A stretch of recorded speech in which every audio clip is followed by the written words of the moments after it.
আমরা বেরিয়ে চলে যান।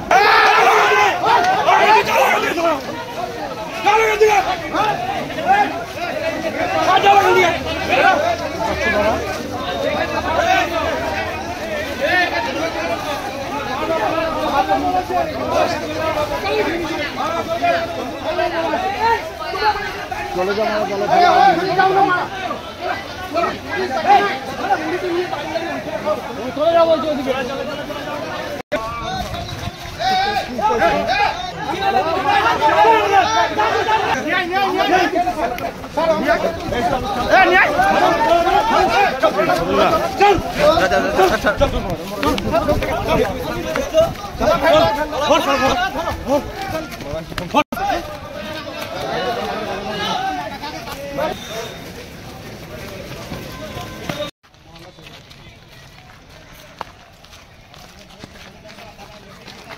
বলছে পালিয়ে যাবে না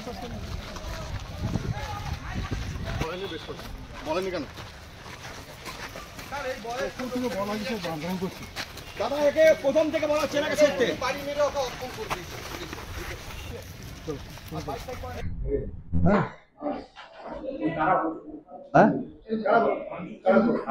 ভাঙচুর করেছে এই যে বকুল বলে যে ছেলেটি আছে তার নেতৃত্বে কিছু লোকজন এই ভাঙচুরটা করেছে এবং লুট করে নিয়ে চলে গেছে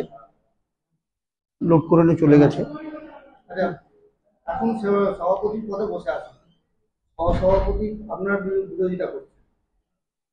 দেখুন আমি এই কথাটা আপনাদের আগেও বলেছি, দেখুন এখানকার পরিবেশ পরিস্থিতি কোনোদিনই খারাপ ছিল না, কোনোদিন পরিবেশ পরিস্থিতি এই সিউড়ি 2 নম্বর ব্লকের খারাপ ছিল না। আমাদের মধ্যে কোনো মতানৈক্য ছিল না, আমাদের মধ্যে কোনো বিভাজন ছিল না, আমাদের মধ্যে কোনো দ্বন্দ্ব ছিল না।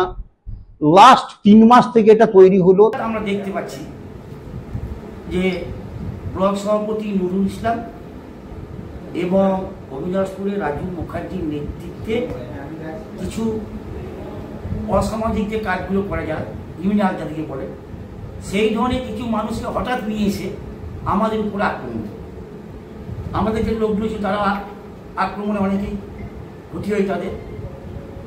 তো এই হলে আজকের পরিস্থিতি। তো তারা